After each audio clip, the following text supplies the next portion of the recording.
Switching your apps and services is about as much fun as switching banks, especially when you don't have any issues with your current providers to begin with. But Proton is worth switching for.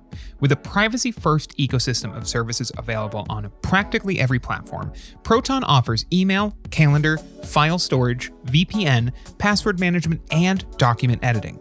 Built with class-leading end-to-end encryption, Proton services are fast, intuitive, and secure.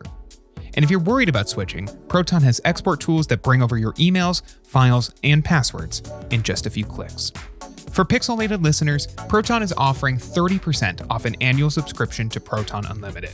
So check out the links in the show notes to learn more. Welcome to Pixelated episode 89. I'm your host, Will Saddleberg. This week, the Pixel 10a is finally launched, and Abner, Ben, and I managed to squeeze 25 minutes of conversation out of what might, at least on the surface, be one of the most boring year-over-year upgrades we've seen in a minute. Is there more than meets the eye with this phone, or is this yet another sign that smartphones are closer to appliances than we might think? We also discussed the future of controlling Android-powered smart glasses and some of the privacy concerns that might surround that fledgling industry. It's a very fun discussion, and it all starts right now. So, Abner, Ben, we are here. It is officially Pixel 10a launch day as we are recording this. And Abner, you got a hands-on with the device. We still have 2 weeks to go before it's actually on store shelves. It's up for pre-order right now. Tell me a little bit about the Pixel 10a. Is it the 9a Redux we all thought it was going to be, or is it secretly a little bit more? Tell me about it. No, the profile, the feel, it's identical. There's no difference there. I guess my one curiosity going in was to see how they would handle how exactly the flat camera worked. So it's not the plastic back and the camera glass. They're not flush. It's not melded into one surface. Instead, the camera is actually one layer underneath the plastic. So, and I guess that's probably for the better. So it's when you put it down on the surface, the glass is not touching. It's not really touching the material underneath. So there's a slight, it's one layer underneath is how I describe it. But yeah, that's the difference. That is literally the difference. There's zero wiggle. It looks nice. It looks flush. There's some kind of there's definitely side by side when you're looking at the 9A versus the 10A. There's some optical illusion almost with how it's flat, how there's no bump. We're just so attuned to there being a bump that it looks kind of weird. But yeah, it is 9A chassis with this key change, which is genuinely an engineering feat. I believe Google when they say that. So they took the time to do it, and it's absolutely worth it. Yeah, it's an interesting little tweak that both, I'm excited to put this thing on a desk, right? I think that's the biggest thing. We've all gotten so used to the Pixel line, any tensor powered mainline Pixel is kind of the exception, but largely speaking, we've gotten so used to putting a phone on a table. I mean, Ben, you're a Fold 7 carrier, so I know you can attest to this. Yeah. But it's the rattle has become so commonplace, and I for one am honestly a little bit excited that there is a phone out here that is both not going to rattle on a table and doesn't have any kind of camera bump, not even a protective ring. I think it's weirdly throwbacky, but it's exciting in a way. I mean, Abner, you had these photos from your hands-on of the phone being pulled out of a pocket, and I was like, yeah, that's exactly what I've been kind of waiting for. I'm kind of curious if it, last year, the camera bar aided with knowing the direction of the phone. So I'm kind of curious if you can feel the indent of the camera glass. So maybe that's enough of an identifier when you're pulling in and out of your pocket. But otherwise, it's I don't know. It's a small thing. It's absolutely a small thing, but it's nice. It's different. Ben, what do you think of the Pixel 10a? I think that I ordered one only because of that berry red color. Okay, let's talk about the colors then. I think that's as good of a segue as we'll probably find. I think Obsidian standard, the lavender is not too far away from what we had last year.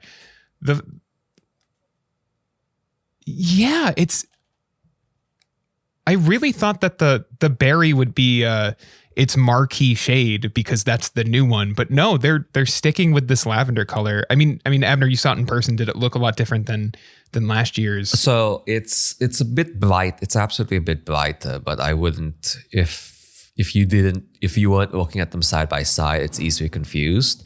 And to berry, so personally, I was deciding between lavender and berry too. So compared to last year, it's not pink in any way. So Nice. That's a change.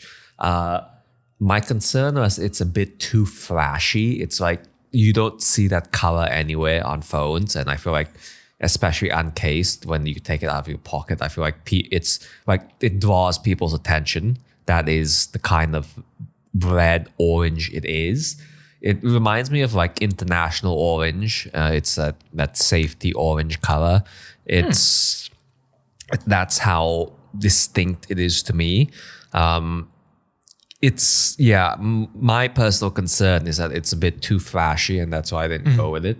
But I think that it is, compared to pictures, it's probably a bit more muted than you'd expect. But it's from just like my personal tolerances, it's probably a bit too flashy. But I think for other people, it could be fine. It is a proper reddish orange. Did they have a Nest Cam for you to compare it to? No, they did not. See that? If it matches the Nest Cam, I'm thrilled. Because I was looking at mine again today, and I just love that color so much. I'm excited about this color. This is the one that is drawing me in, only because, if I'm constantly going to beg for more saturated poppy colors, then I feel like I need to put my money where my mouth is and support it. But I do see what you're saying, Abner. It's the red sports car problem of like, oh, you're gonna get more speeding tickets with that red sports car versus like a black sports car. It's the same thing with like catching the eyes of somebody that like might want to steal your phone or something. Like I totally can see why you would want to keep as little attention as possible. And obviously a case is gonna downplay this a bit, Yeah, but then you lose the magic of the color. How does the fog look? Because that's the other one that's kind of a new color, and all of the renders that Google published and what we saw in leaks prior to that, it looked almost green, like just a touch of green. Yeah, it's absolutely a touch of green. It's, depending on the lighting, you could probably confuse it as just plain white. So it's a subtle. It's more interesting than just a pearl or what Google's usual palette, but it's not as green as, if you like green stuff, it's not too green. It's even more subtle than the Mint Pixel 8 is what you're telling me. Oh, absolutely. No, yeah. I'd love if it were Mint. But yeah, the look aside, these phones, I think the key difference, and it's something we'll determine over the review especially, and over the longevity, is I think the biggest hardware change is the Gorilla Glass 7i. I think in terms of keeping this phone for years, that is probably the big upgrade that the A series finally got. Yeah, that's a thing that I think might be a little bit difficult to like sell certain consumers on, right? Like it's difficult to be like, oh, this piece of glass covering your phone is more exciting than the last piece of glass. But Gorilla Glass 3 is which was on what was on previous A series devices. Kept it for so long. It's ancient. I have to, without looking it up, it has to be over a decade old. Like it is a very old glass technology that is outdated, like for lack of a better term. I mean, if you pick up any phone with go pick up an A series device, it just feels so much cheaper than any of the glass you find on practically any other flagship right now. And 7i is kind of the evolution of 3. I think that's kind of what Corning made Gorilla Glass 7i to be, as a replacement for 3. And I'm happy to see that improved scratch and drop, especially scratch resistance, because, I know I didn't even use the Pixel 9a for that long, and I was picking up plenty of scratches on that thing just from regular use. Ben, I have to go to you on this one, because you are, when I think of Qi 2, when I think of Pixel Snap, I think of you. How are you disappointed that it doesn't have Pixel Snap? Are you surprised? Does it maybe not matter? What do you think? I'm not surprised. It inherently makes sense not to, throw a nice to have flagship tier feature in a mid-range budget phone. But it would have been nice. It also would have been nice just from the aspect of there's really not that much else new, as we've been talking about.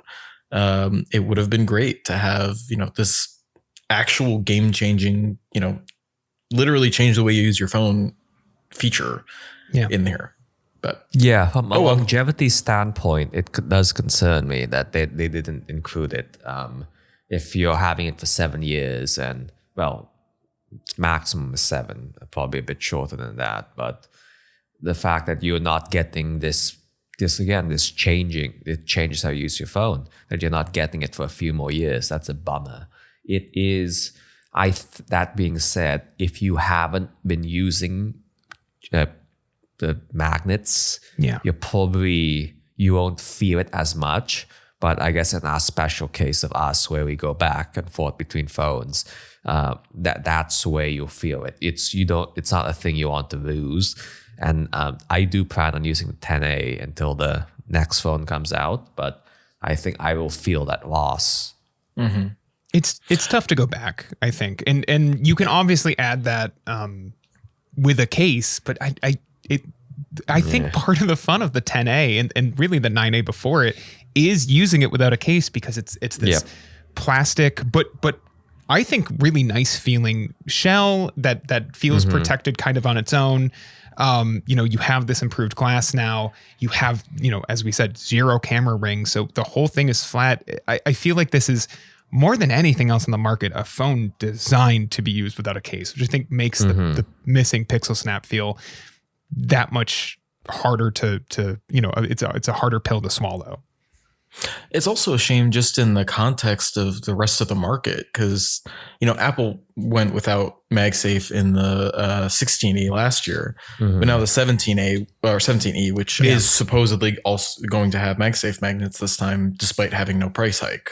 Right, which was a massive shortcoming on last year's phone.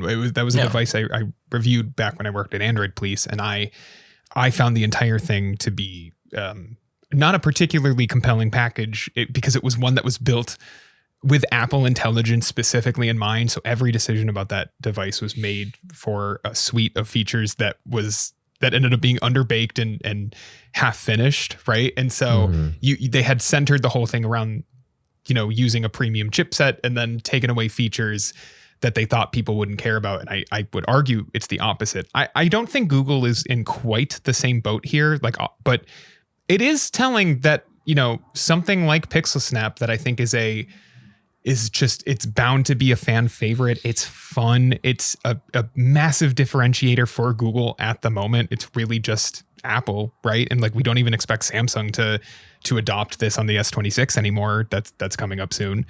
So I think it's frustrating to see such little change on this model, and then a handful of the new features they're talking about are just kind of AI tools that are trickling down from the Pixel 10, and that's not necessarily a bad thing, but it does feel much more underwhelming than I think Magnetic's accessory support would feel. Yeah, and that brings us to the Tensor G4 of all of it. I think they can get away with this once further in terms of the lineup, in terms of their roadmaps. Fundamentally, I don't think on-device AI features are compelling enough to, if you don't have it, it's like you don't buy the phone. We're just not there yet. And I do feel like Google is moving towards cloud-based, even more to replicate the on-device AI features with their private cloud something. So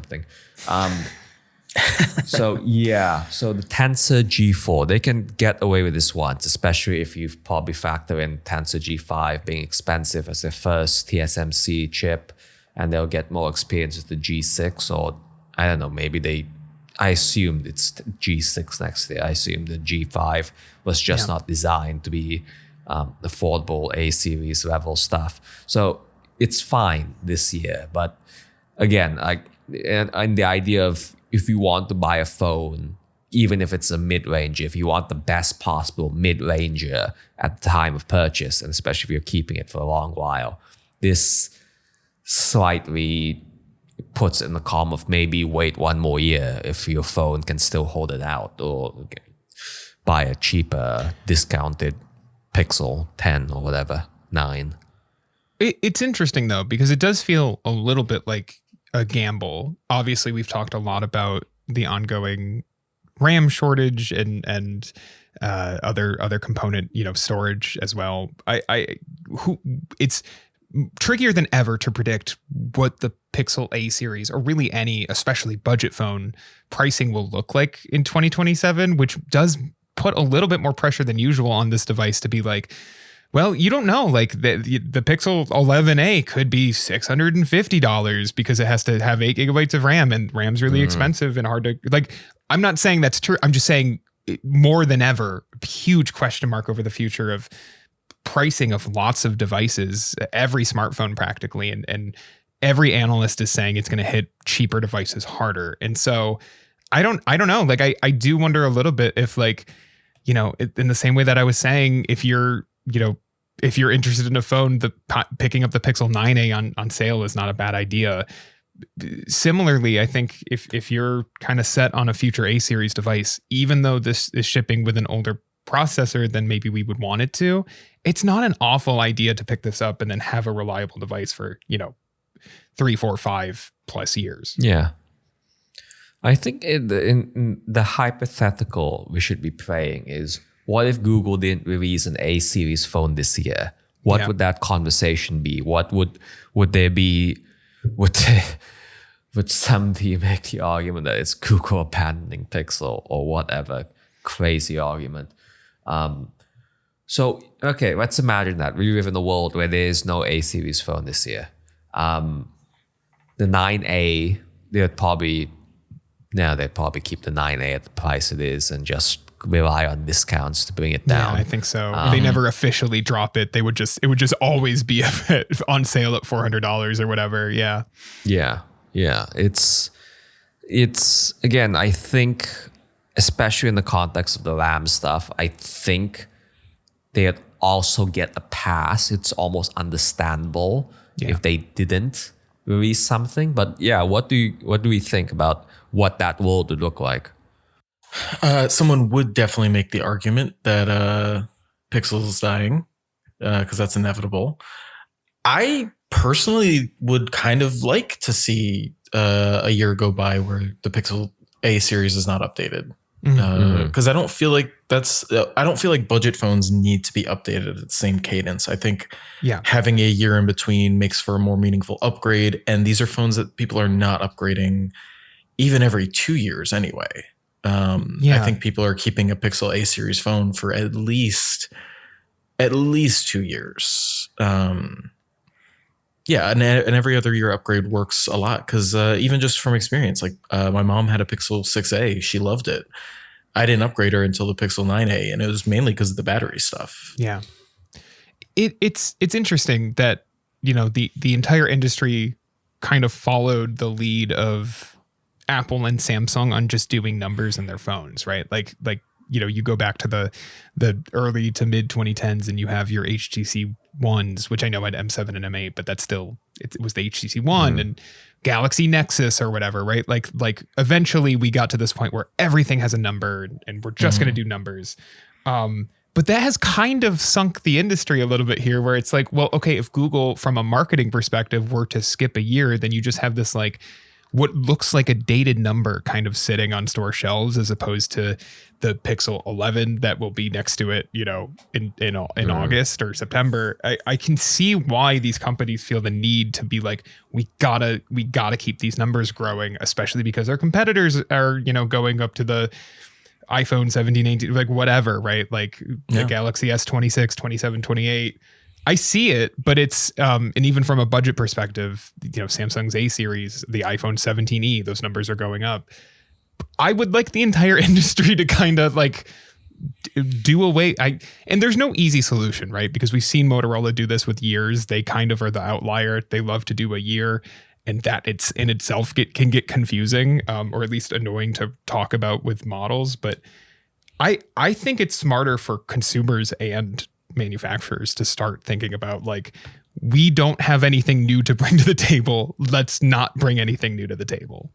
Mm-hmm. Yeah, so I think the broader discussion here is the life cycles longer than 12 months, which Ben recently wrote about, and I think I also did it a few years back. But it's basically, okay, maybe it's not 24, maybe we don't wait 2 years, but 18 months seems like a good compromise. I know it makes it weird in terms of launching the phone, in financials impacts when it hits, when the bump hits, etc., etc.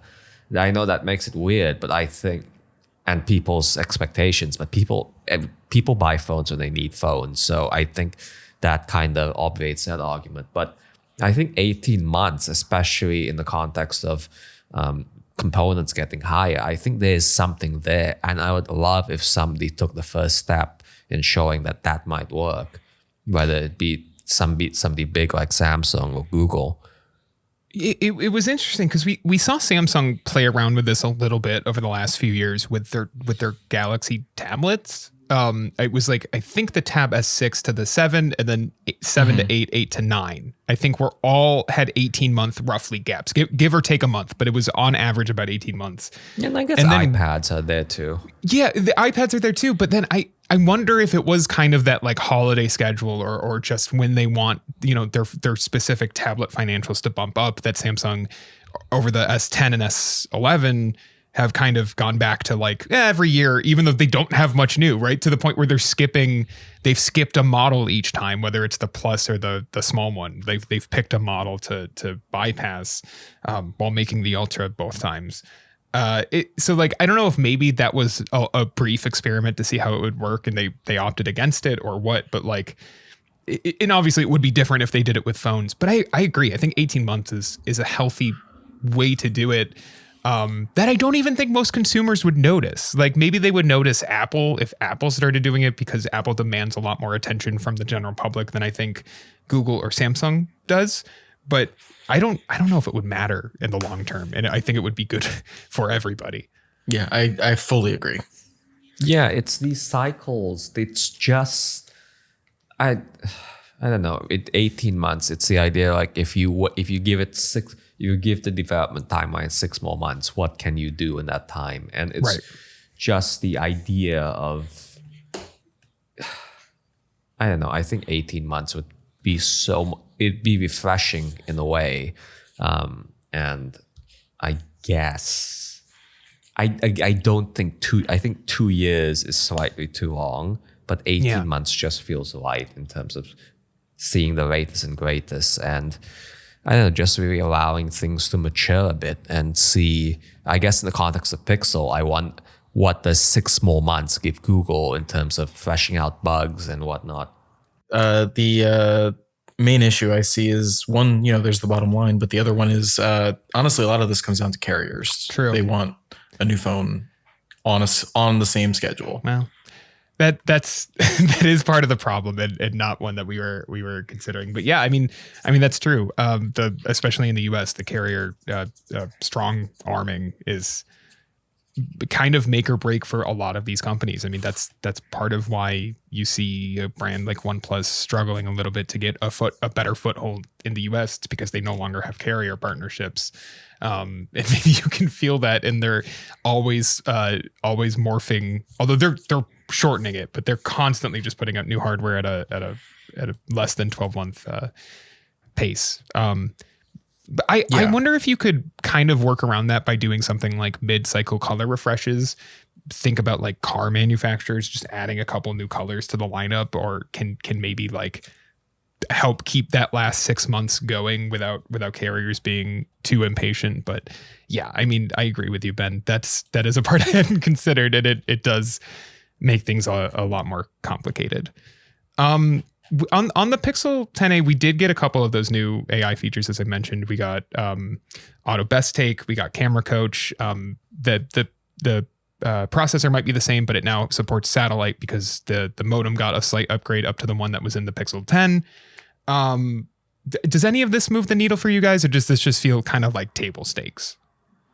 It shows table stakes. It shows that it's that when they could upgrade it, they made the upgrade. So that's nice. Yeah. But yeah, like the battery goes from 27 watt wired charging to 30 watt. Wireless is 7.5 to 10 watts. They now tout, it's the same cell, but they now tout 30 hours. I assume that's mostly software. But yeah, it's nice upgrades, but if you are buying this phone, it is likely for the design if you're an enthusiast, and for everybody else, it's just that time to make your upgrade. I agree. It's I think we said this last week when we were speculating, or maybe 2 weeks ago, but like I have no doubt this is going to be a good phone when I get my hands on it. It's just difficult to see the full vision because this does really feel like I don't even remember who I saw make the joke, but I saw someone make the joke Pixel 9B, and I thought it was funny. You know, it is a successor model, and you know, that can be a little boring to talk about, but at the same time, like there's enough here that you can maybe squint and see at the very least that it's not going to be like a bad choice if you're upgrading this year. Okay, so kind of moving off the Pixel 10a, because I think we've said everything there is to say about that phone, and obviously review coming in the next few weeks. The other thing, and I know Abner, you are actually, both of you are so excited about this, but this is kind of the first big year of Android XR glasses. They're coming this year. Abner, you had a piece this week that kind of talked through how we will control and navigate glasses. Can you talk a little bit about what we learned? So at a high level, so in December, Google started letting developers build apps with the wider developer audience versus just the people who they partnered with on day one experiences to start building. And from there, we can learn about, we haven't seen the final hardware yet, but we can learn about the commonalities to expect. So there's a touchpad. That is how you will primarily navigate. One finger swipe, 2 finger swipe is for adjusting volume. There is a camera button that will most likely be on the top edge of the stem. And on the bottom is a display button for glasses with displays. That lets you turn on and off the displays. It's a sleep wake. So basically, when you can use it, display glasses, you can use them completely audio only.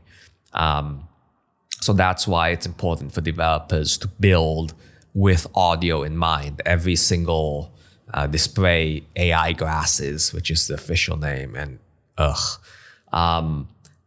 will be audio, can be used audio only too. So it's more efficient, it's et cetera. But yeah, so those are the primary hardware controls you're dealing with. I'm sure Gemini is going to be a very big part of this, but sometimes for those that want to control it silently, that is the primary hardware controls that all these devices have. And the other thing is an on-off button or switch. So those are the core components. So a little bit on the software side, which the thing I find so amusing is that there's a back gesture, and it's basically the Android's back button, in-app back gesture. It takes you it's so funny to think about that that's a thing that's going to be carried over on glasses. I guess it's inevitable, but yeah, you'll be able to do in-app back. That's honestly really fun. It cements the back gesture or button, whatever form it had taken, as like the most important aspect of Android. Like, that's no matter what devices Android is on, it's got to have a back button. It doesn't matter what form factor. I love that. I think it's great because I love the back button. If you're ever picking up an iPhone, it's like awful to not have, in my opinion. I actually did not know that every app had to be built to be audio only, but I think that's really smart. Not necessarily because I'll be using apps in this situation, but if I were to be wearing smart glasses with a display, I hadn't even considered something like going to the movies and how disruptive that would be. Because obviously I wear glasses, so if I pick up smart glasses, they have to be prescription. I assume I'm not bringing a second pair to the movies. So they need to be able to whatever heads up notifications I have need to go away while I'm sitting in this audience for 2.5 hours or whatever. I hadn't even considered that I would need that, but it's good to know that it will be. That's honestly an interesting etiquette thing. Like, I kind of feel like I would bring my non-smart glasses at least for the first few months, just to see, like, if people ask you to can you please not wear that? I'd probably, like in a restaurant or something, I could show them me turning it off, and maybe that's enough for them. Like, especially if you say these are prescription, right. Maybe that's the etiquette there. But I also, to be super conscientious, I'd probably bring my my regular glasses too. That makes sense, because also it's and I'm not saying that the quality of this recording is going to be something you want to watch, but there is the idea of when the battery life is there, if it's not at launch, I could just record this movie that I'm watching with the camera. Again, not saying it's a good quality option, but obviously movie theaters and studios specifically take that stuff really, really seriously. And I hadn't even considered stuff that. like hospitals too, if you're going to a doctor's office. Privacy situations, 100%. Yeah, I would just take it off. But yeah, that's an interesting etiquette thing that you have to consider going into that future.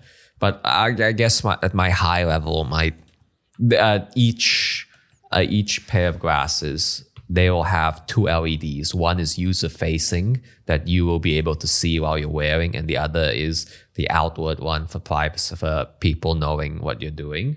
Mm-hmm. But again, I think I've said this before, but I think I'd say that people have cameras, people are pointing their phone cameras all the time. I don't think that the nature of smart glasses on people's face changes that drastically. Mm-hmm. What do you think, Ben? I know you're bullish on smart glasses as well. Do you see any kind of public concerns here? Do you if you don't wear glasses, so I guess in the worst case scenario you would just have to take them off. But do you see that future coming, or do you think people will even know to notice before they're too commonplace? Yeah, personally, I've never been one to be concerned about the idea of smart glasses with a camera.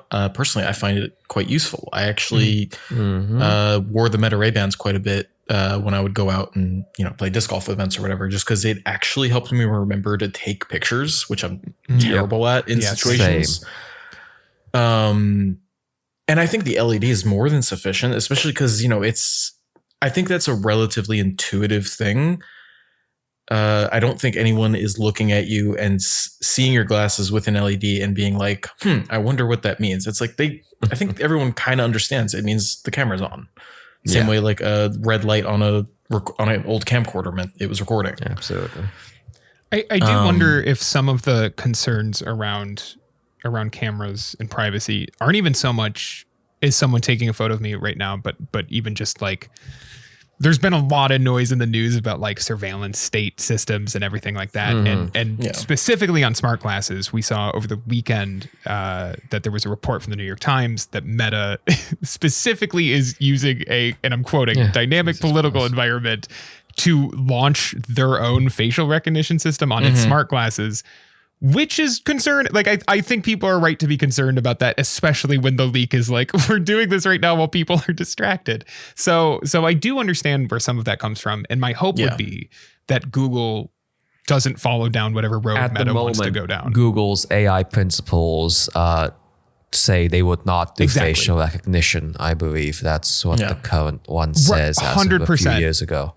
My hope is that Google is able to push back enough on this sort of thing to in order to basically cement that, like, well, that's like whatever they're doing over there. We are privacy focused. Like, you know, if Apple makes glasses, I assume they would be privacy focused, and hopefully that's not the future, right? But I can see why people would be concerned about it. So I bring it up not so much for us to talk about it, but maybe as a concern that would be in people's heads, and hopefully something that Google continues to dodge down the road. Yeah, and I think Google inherently is going to fare a little bit better in that case, just because the alternative is Meta. Exactly. And like Google, people have feelings about Google and privacy and how the data is handled, and it's somewhat understandable. But I think universally Google is more trusted than Meta in this case. I would love to meet the person who trusts Meta more than Google. Yeah. If you're out there, email me. I don't think you exist. But yeah, I agree with you. Go ahead. Yeah, and also I just on that note of, you know, I actually really like the Meta Ray-Bans. I really like that a lot of what Google seems to be doing here is mirroring some of the things that Meta set up that were inherently good, like the gesture bar and button setup. I'm excited for this. I think it looks much better than anything I've tried, because it also really like at CES, I got a chance to try out the Even Realities glasses, which I think Andrew is putting up a review on here shortly. They're really good. The software is decent, but it's also like very inconsistent, especially compared to what Google's looks like. Yeah, I think Google's strength here is going to be that it as a company, it has so much experience building excellent UIs and you know, knowing they have learned that maybe wasn't 100% true, but like I would say for the last decade at least, they have shown a real knowledge at building easy to use, intelligent like user interfaces, and everything that we've seen here so far points to a similar direction, right? It looks good, it's minimalist, but it's not overly distracting or confusing, and I think the back button actually helps a lot there. Compared to earlier rivals that I think will probably, you know, they can compete, but they will have to work fast to keep up. Yeah, and to you know, continue the comparison to the Even Realities, I like how simple Google's seems to be. Like the problem I have with the Even Realities is you turn on the display and you're immediately greeted with the time, your calendar, widgets, weather. It's like it's a bunch of information. Like, it's a bunch of information. It's not contextualized at all. Like when I was wearing these glasses, I was like, all I really want these to do is show me my notifications. Yeah. And then the other feature that intrigued me was the to-do list, because you can just ask the AI to make a to-do list, and then you'll able to just see it at a glance, which is nice. But like at least when they launched, you couldn't tell it to, you know, just turn on to the notifications. You had to, if you saw a notification and didn't immediately interact with it, you had to turn it on, swipe down through a bunch of menus, and then open your notification shade. And that's a mess. I love that Google's just seems contextual. And I'm hopeful that you can access notifications faster than that if you don't do them immediately. At the very least, again, it's simpler. It looks simpler and nice. All of this feels like Google is using specifically its work and the evolution of Wear OS as a platform as inspiration for how this should be navigated, because this doesn't feel like it's trying to replicate a smartphone on your face as much as it's trying to replicate a smartwatch. And I think that is a much certainly at this stage in the game, a much better approach to kicking off this as a form factor. Yeah, I would say Wear OS is a good starting point, because that's the problem with most smart glasses today, is that they don't have anything to base themselves off of. So they're just building everything from scratch. Again, they're going looking back at to smartphones. Yeah. Yeah. And again, going back to the even realities, because that's the one I tried the most, is again, one of my issues is they have their own mapping setup. It can't even pull like the notification from Google Maps, which would be, significantly better. Yeah. So I'm really looking forward to this. Yeah, so that's Android XR built. Hopefully, so Google this week announced that I/O 26 is May 19th to 20th. Hopefully, we'll start hearing more about glasses that you can buy around then too. But yeah, that is Google I/O. That's the thing to look forward to in 90 days. Did you guys play the games? Did you guys play any of the games to unlock the date? Yes, we always do. We love doing that. I just kept playing Hole in One. I just love little golf games. Yeah, I went through the whole thing. I thought it was really interesting this year that they actually made them different between individual users. Yes, because that's never been a thing. Yeah, it was interesting. I don't know. I love that they haven't stopped doing this, because there's a world where Google is taking, especially it's taking more seriously. It's just sending out invites, and I'm glad that it's 2026 and we're still getting our I/O unlock puzzles, and I just appreciate that. Well, guys, that's it. Thank you both for joining me. Ben, thank you for guesting 2 weeks in a row. Damien is stuck on the International Space Station, is what he told me to say. So we're gonna get our boy down. We're gonna call in who was in The Martian? Matt Damon. We're gonna call in Matt Damon to get Damien back to Earth. But yeah, that's it for this week, guys. Thank you both for joining me, and thank you, the listener, for listening. And we will catch you all next week. Bye. Bye. Bye. Thanks for listening to Pixelated, a 9 to 5 Google podcast. If you enjoyed the show, we ask that you rate and review it on the podcast platform of your choice, and help spread the word by sharing the show with friends or on social media.